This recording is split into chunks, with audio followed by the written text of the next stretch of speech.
Salut les traders, ça dit quoi? Du coup, dans cette vidéo, ce que je vais faire, c'est que je vais vous parler de cet indicateur qui est Traders Reality, qui, de mon opinion, est le meilleur indicateur derrière l'indicateur de volume. Du coup, l'indicateur de volume fourni par TradingView, ça c'est la meilleure chose simpliste qu'on peut avoir sur le graphique. Mais sinon, on a ça. Donc, attention quand vous allez l'activer de base.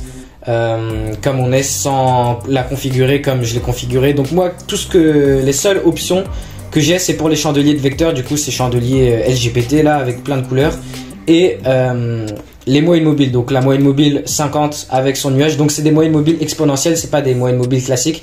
Les moyennes mobiles exponentielles, donc les EMA, la moyenne mobile 50 avec son nuage, la moyenne mobile 200, la 800 et la moyenne mobile 5 et 13. Donc ces moyennes mobiles très collées au prix, qui sont de temporalité petite, enfin qui sont collés au prix du coup, mais c'est très utile. Ils ont chacun leur fonctionnalité.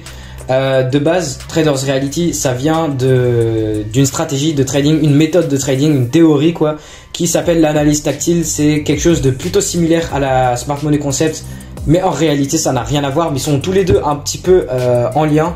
On a les traders qui s'appellent les traders hybrides, les traders SMC hybrides. Si vous allez sur la chaîne de Traders Reality, du coup de Tino, parce que le mec il s'appelle Tino, il fait des vidéos sur le Bitcoin, parce que en fait l'indicateur, donc voilà sa belle tête, mais c'est principalement un indicateur plus côté crypto, mais moi je l'utilise pour le Forex. Pourquoi? Parce que les moyennes mobiles c'est utile pour n'importe quel style de marché, que ça soit action, enfin n'importe quoi, les moyennes mobiles c'est très utile, et donc les chandeliers de vecteurs qui du coup sont utiles sur le Forex aussi. Donc je vais vous expliquer vite fait à quoi servent les moyennes mobiles, comment on peut utiliser chacun d'eux, enfin pardon, je sais pas dire, chacune entre d'elles, enfin pardon pour mon français, et les chandeliers de vecteurs. Donc je vais vous expliquer vite fait ce que c'est. Donc Traders Reality, TR Main, vous allez sur indicateur et vous cherchez Traders Reality Main, Traders Reality Main par Traders Reality et non pas Traders Reality par Infernix. Alors ça je sais pas, c'est le même indicateur mais il y a un petit peu moins d'options, enfin il est moins précis, les couleurs et tout. Bref, c'est juste aller sur Traders Reality Main. Infernix ça doit être un membre du groupe. Là je sais pas pourquoi il y a 9500 sur celui-là alors que le principal c'est 3000. Bon je sais pas. Mais ouais, donc ce que vous pouvez aller faire, c'est checker la chaîne de Tino de Traders Reality. Vous allez dans playlist et là il a les playlists expliquant des choses sur l'indicateur, comment l'utiliser, comment ça s'utilise. Mais sinon je vais pas vous partager les PDF dans les descriptions des vidéos. Je sais pas comment je peux vous faire ça en lien méga ou drive ou je sais pas, mais au pire je vais laisser en description les liens pour le serveur, la communauté de trading que je vous conseille très fortement à rejoindre. On est plein de traders, on s'entraide, on partage nos analyses et on est tous sur le même chemin. C'est globalement quelque chose de très... Enfin bref, juste rejoignez le serveur, vous allez voir, c'est une très bonne communauté, on parle et tout, c'est vraiment super. Mais bref, dans la description, vous aurez mon Instagram, mon Telegram et tout. Juste contactez-moi, j'ai pas énormément de messages, enfin contactez-moi et je peux vous parler de l'indicateur si vous avez des questions. Et du coup, ouais, je vous partagerai les PDF, les tutos, enfin c'est des guides complets sur l'analyse tactile, sur la théorie de Hawk, du coup le fondateur, enfin non, mais les premiers mecs qui sont un petit peu les fondateurs de l'analyse tactile, je peux vous partager, c'est leur truc. Donc la stratégie du reversal de Hawk, enfin bref. Donc déjà vous avez la chaîne de Traders Reality, mais pour moi c'est très incomplet et c'est très complexe. Il explique mal, c'est plutôt méchant pour les nouveaux, je trouve. S'il explique un petit peu mal Tino, malheureusement. Mais Tino du coup c'est l'utilisateur principal de Traders Reality, vu que du coup c'est lui Traders Reality, hein. Mais de base ça vient de quelque chose qui s'appelle l'analyse tactile. Bref, je vais pas vous en parler plus. Donc on a les moyennes mobiles qui sont très utiles. Tout simplement on a la moyenne mobile 50 avec le nuage. Quand on est sur une tendance baissière, on est en dessous de la moyenne mobile 50, enfin en dessous du nuage. Et quand on est sur une tendance haussière, on est au-dessus du nuage. Et très souvent, tout le temps, quand on va avoir une grosse baisse ou une grosse hausse, on va s'écarter de la moyenne mobile pour ensuite revenir la chercher et ensuite repartir. Et en fait c'est comme un aimant, le nuage de la moyenne mobile 50 ça sert comme un aimant. Quand on est sur une tendance haussière, on trade au-dessus, le prix il est au-dessus du nuage, et quand on est sur une tendance baissière, le prix il est en dessous et on va toujours revenir dedans pour rejeter. Donc ce qu'on fait, c'est à quoi ça sert, c'est quand on est sur une tendance baissière et qu'on vient sur la moyenne mobile 50, on va soit la dépasser du coup on serait sûrement parti pour une tendance haussière, soit on va la rejeter. Donc ce qu'on va faire pour confirmer, on se met sur les intervalles de temps plus petites, on cherche une cassure de structure, la croisée de la moyenne mobile 5 et 13, enfin bref, c'est une des principes, c'est un des principaux de la stratégie. On utilise les moyennes mobiles plus les chandeliers de vecteurs. Donc les chandeliers de vecteurs, c'est des bougies, enfin c'est des, je dis chandeliers mais c'est des bougies, enfin c'est les barres quoi, là où le Composite Man est entré en action en injectant énormément de volume, causant un déséquilibre entre les acheteurs et les vendeurs, et on va toujours forcément revenir en face pour les fermer. Du coup fermer ces déséquilibres.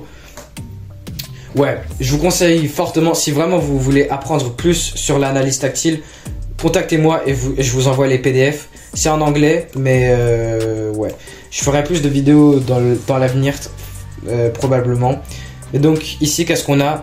Tendance baissière, et on arrive à un niveau clé là où je cherchais des achats. Donc ici, on n'est pas venu le toucher, mais c'est une zone. Je place des lignes, mais globalement, faut considérer ça comme des zones.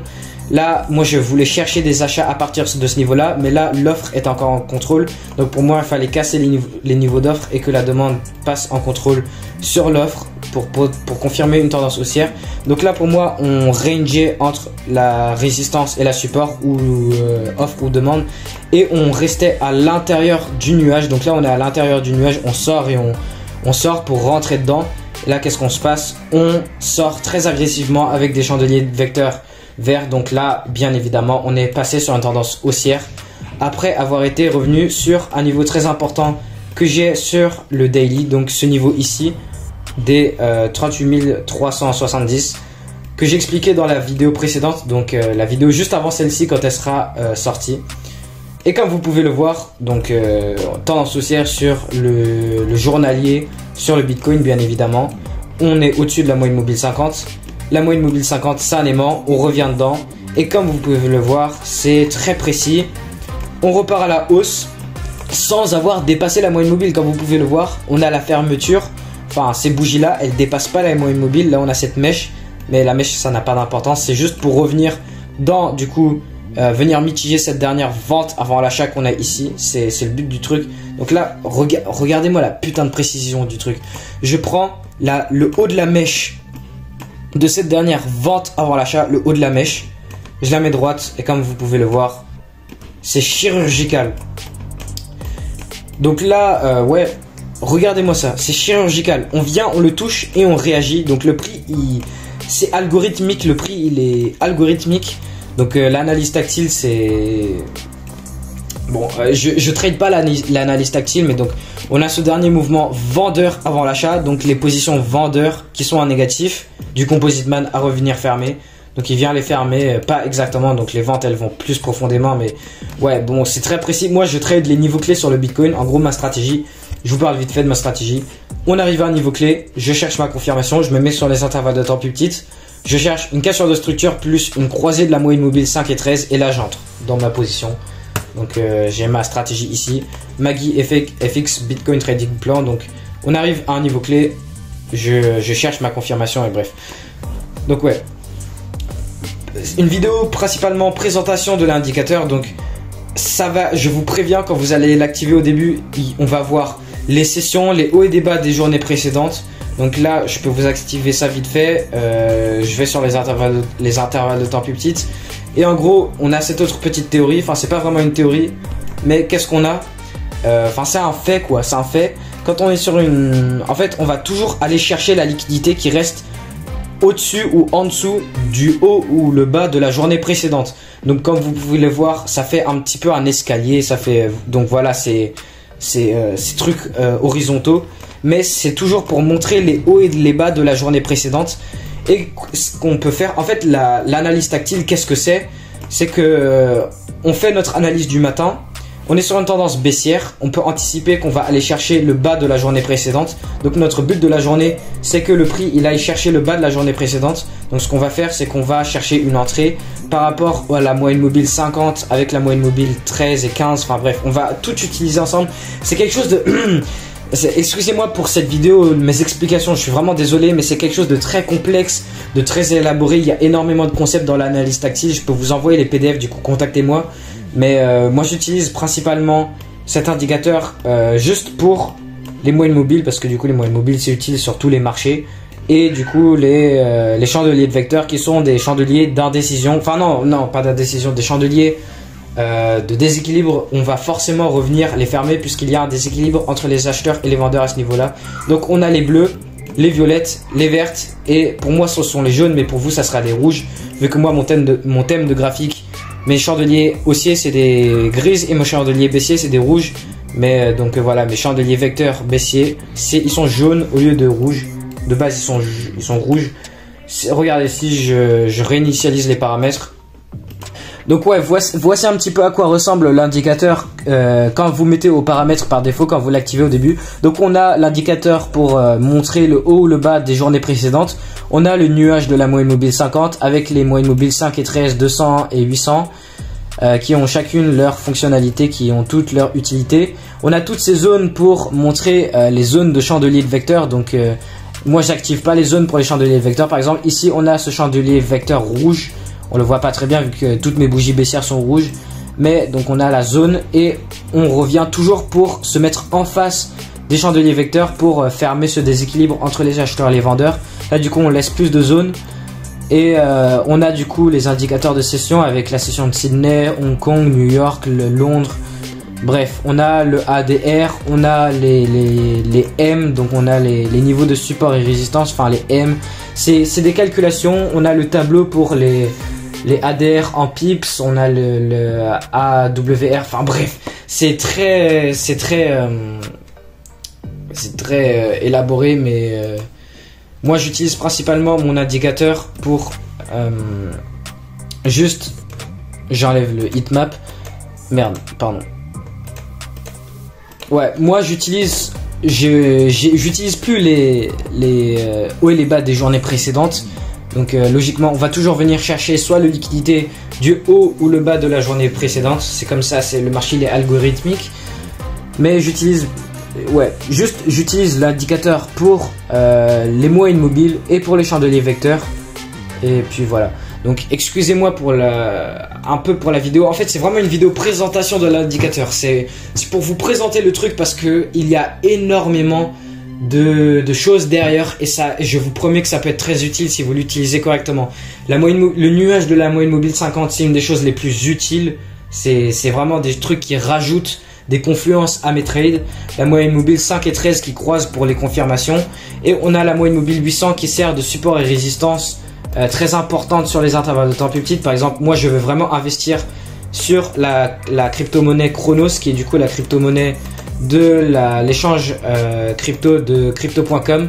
Donc là pour l'instant on a Binance qui est la crypto numéro 1, mais pour moi crypto.com ça va être beaucoup plus gros dans l'avenir. Donc qu'est-ce qu'on vient faire? On a du coup là on est reparti pour une tendance haussière. Donc là déjà rien que là on a 8 centimes pour la pièce, et rien que si on venait à 80 centimes qui est même pas le dernier haut, donc le all-time high précédent, on va venir le casser, ok, ça c'est sûr. Donc déjà rien que de maintenant jusqu'à 80 centimes on a un x10 à se faire. Et comme vous pouvez le voir, on a la moyenne mobile 800 qui sert comme résistance, donc on la rejette.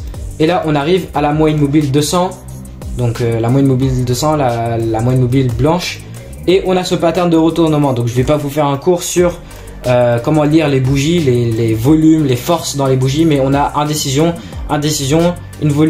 un chandelier de volume baissier mais de volume haussier, donc un chandelier baissier très faible, et puis on a ce chandelier haussier. Donc tout ce qui manquerait ça serait une croisée de la moyenne mobile 5 et 13, et là direct qu'est-ce que je fais? J'achète la crypto, et puis voilà. Donc je vais très probablement l'acheter maintenant, mais quand je peux. Mais là déjà on vient à la moyenne mobile 200, il manque plus qu'une croisée de la 5 et 13, enfin bref. Je suis désolé pour cette vidéo, c'est vraiment une vidéo présentation de l'indicateur. Donc là qu'est-ce qu'on vient faire? On revient en dessous des chandeliers vecteurs verts qui sont là. On a le jaune à venir remplir, donc on a la zone qui est, excusez-moi je prends le rectangle, donc on a la zone qui est là, voilà comme ça. Donc ça va revenir en face au bout d'un moment. Mais on va pas toujours revenir dans les plus extrêmes des chandeliers vecteurs. mais c'est principalement pour trader sur les intervalles de temps plus petites, parce que comme je vous ai dit, le but du truc c'est qu'on se met l'analyse tactile. En gros, tu te mets le matin, tu te lèves le matin, tu vises soit le haut ou le bas de la journée précédente par rapport à la tendance dans laquelle on est, et tu utilises du coup les moyennes mobiles, les chandeliers vecteurs, tu rassembles tout ça, les sessions, les indicateurs de session, plus les moyennes mobiles, plus les vecteurs, plus les ADR et tout ça, tous ces autres trucs de détail, tu colles tout ensemble en ayant le billet de viser le haut ou le bas de la journée précédente. Et là, enfin voilà, l'analyse tactile c'est basé sur ça, mais bref, c'est très élaboré. Enfin, désolé pour la vidéo, c'est vraiment une vidéo pour la présentation du truc.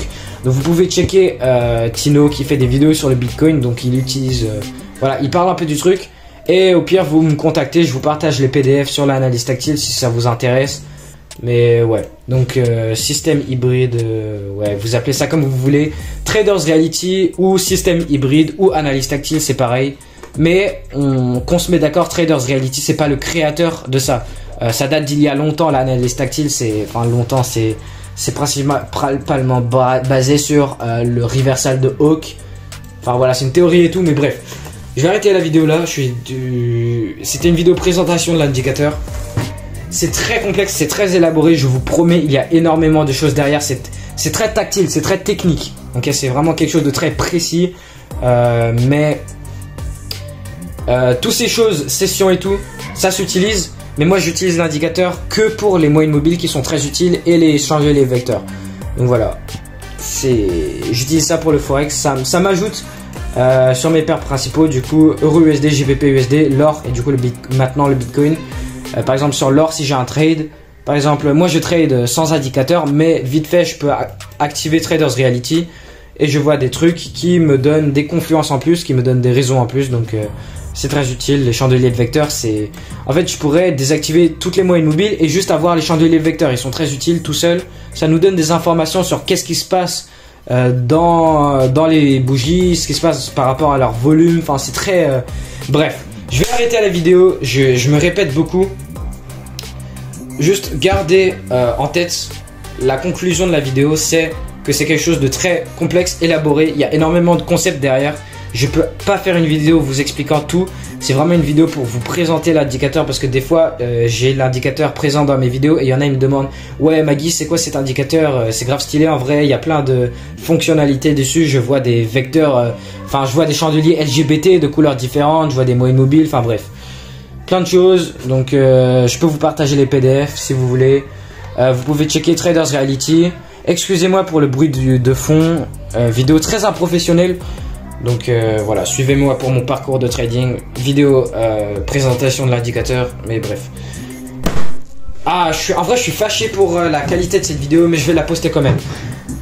Juste vidéo présentation de l'indicateur. Tout ce qu'il y a à retenir, c'est une présentation de l'indicateur. Je vous parle pas comment l'utiliser, c'est une présentation du truc. Donc je vais arrêter la vidéo. Au revoir et voilà. Salut.